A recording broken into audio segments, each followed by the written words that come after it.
How to know when God is testing you?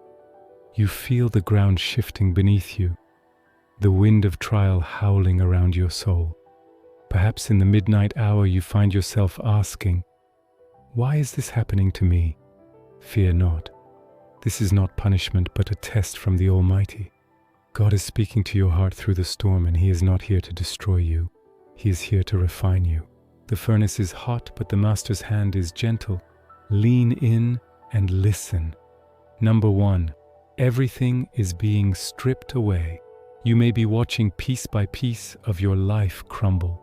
Your security, relationships, and possessions are fading like mist in the morning sun. This feels devastating. You wonder if God has forsaken you when it seems like He's taken everything. But listen carefully. When God strips you bare, He is actually carving out every stone to build something new in you. He is showing you that your hope is not in what you see, but in what He alone can do. Think of Abraham on that mountain. He was asked to give up Isaac, the very child God had promised. It was agonizing beyond words, yet Abraham obeyed, trusting God even when everything in him screamed no. God saw the readiness of his heart. When God tested Job, He took away Job's wealth, his family, even his health. Through it all, Job refused to curse God. Both men emerged purified by the trial. When everything is gone, you are forced to cling to God's unchanging hand. This isn't the enemy's doing, it's the potter shaping you. Every loss is making you press harder into God.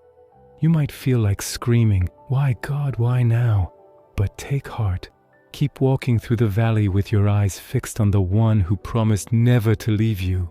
Trust that in time He will restore more than you lost. And as long as you refuse to let go of His hand, you will not be destroyed. Your faith is being tested for a purpose.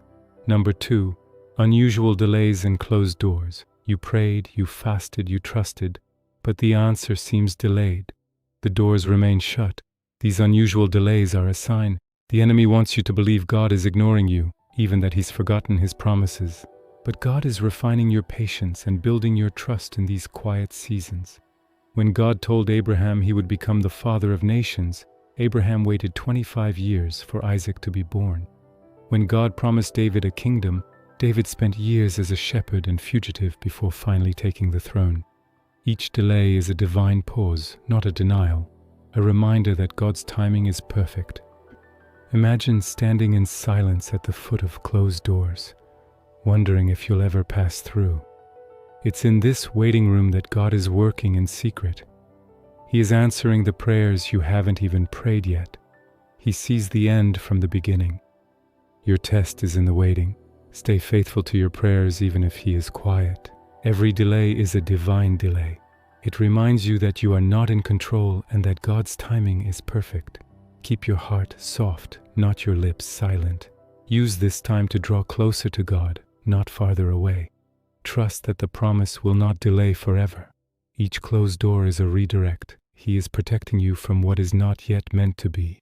And when the right door finally opens, you will see that God was never truly silent, even in the silence.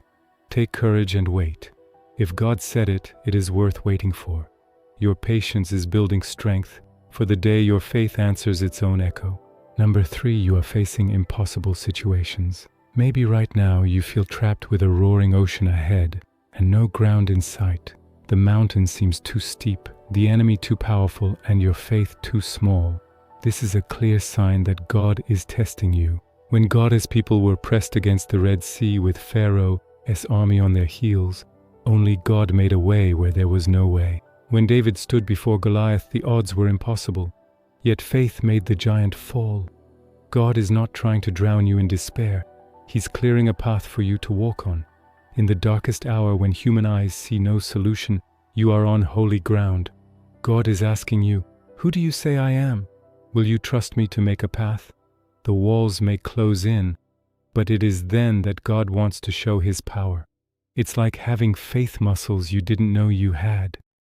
The test is about to reveal the greatness of the one living inside you. Remember Moses at the sea. Remember Peter walking on water. These stories are there for you. proof that your God performs miracles in your life. You feel every heartbeat. You cling to hope as your only lifeline. Breathe in faith, not fear. Declare with boldness, God is in this. He is your lifter in the pit. Do not give in to panic. Stand tall in spirit, because when faith walks into the impossible, miracles happen. Keep trusting. The battle belongs to the Lord, and He has already spoken victory over you. Number 4, your provision is withering. Perhaps you've watched the money disappear from your wallet, the job slip through your fingers, or the food run out on the table. Anxiety clutches at you as needs multiply. These struggles with provision can feel like punishment, but these too are tests from God. Remember the Israelites in the wilderness. God let their provisions dry up so they would cry out for Him. It was not out of spite, but to teach them they were not what put bread on the table. God was. Hear the urgency in your hunger pains and the whisper of God behind them. He is tuning your heart away from abundance and towards dependence on Him. Jesus said not to worry, for your Father already knows your needs. David also walked through famine and declared, "Though I walk through the valley, I will fear no evil, for you are with me." Even in the wilderness, God provided manna. Even in a famine, He provided a miracle. Your empty hands are an opportunity for God to fill you in a way only He can imagine. So when you feel lack gnawing at you, lift your eyes to the giver. Ask for bread. He might give you manna. Keep your faith more full than your pantry. Surrender the fear of need, knowing God always supplies what He commands you to trust. Your test is building trust in His faithfulness. Wait, and He will fill your cup in ways you cannot yet imagine. His provision often comes on time, not early or late, but just when you need it most. Number 5, temptations to compromise your faith. The pressure to bend, to give in, can feel overwhelming. Suddenly the easy choice is so inviting, and your standards feel so strict. If you sense temptation closing in, know that this is a test too. God is allowing these enticements to reveal where your heart truly stands. Daniel in the lion's den faced the cost of prayer. Joseph in Potiphar's house faced the cost of integrity. Each was tested by temptation, and each time they chose faith over ease. The enemy will tell you, just this once won't hurt. Nobody will know. But God is watching to see if you will honor Him, even when no one else is watching. If you submit, the trial is over. If you stand, your faith gains weight. Let the Spirit inside you shout louder than the temptation outside. Remember Jesus in the wilderness. Satan offered bread, kingdoms, and power.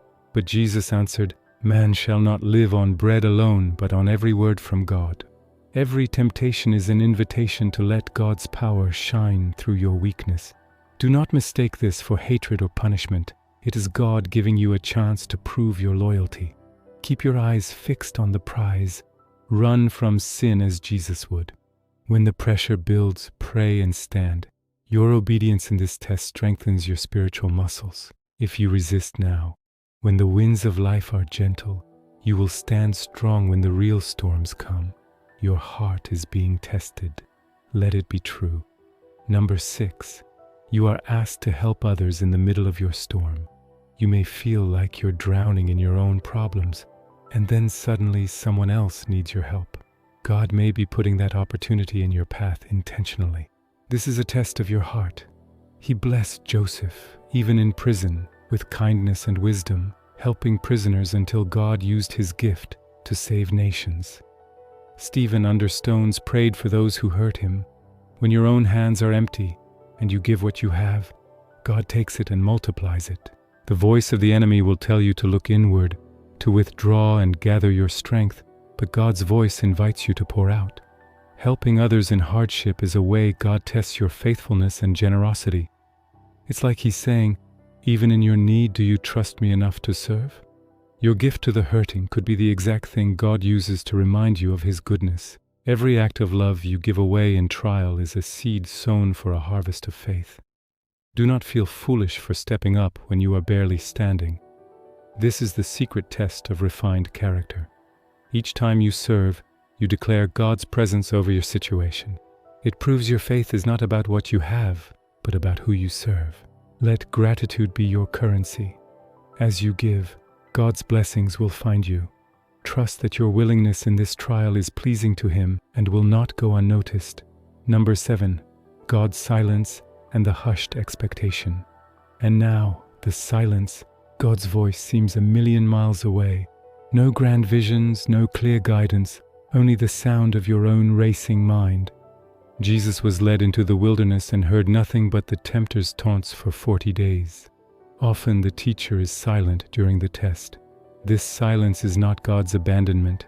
It is Him waiting to see how deep your faith runs when echoes fade. Remember, right before deliverance comes the silence. In this void, every fear climbs louder on your shoulders. But this is where trust blossoms. God is waiting for you to speak out His word. David said, "When I am afraid, I put my trust in you." You may feel starved for a sign, but God has given you everything in His word already. Hold on to that. Whisper His promises to yourself in the dark. Your faith shines brightest when the sky is black. The silence is a test of your steadiness. Stand firm in what you know to be true. Every moment of waiting is gathering strength. Every tear is watering faith's roots. You are in the refining silence. It's intense, yes, but beautiful, because here God is at work unseen. Do not mistake His quiet for neglect. The silence is the calm before the breakthrough. Keep loving Him, obeying His light, and He will reward you with His peace. Cling to hope and do not waver. This chapter is not over until God speaks again in victory. The hardships you face are signs, not of a capricious fate, but that the Creator is near. Every difficulty you endure is molding you into His likeness. The Bible makes it clear that trials purify us just as gold is refined by fire. God is not trying to break you. He is building you. Hold on to faith like a lifeline. Trust Him like a child trusts a father, and obey His voice even in the stillness. This is the season God chose to grow strength in your spirit.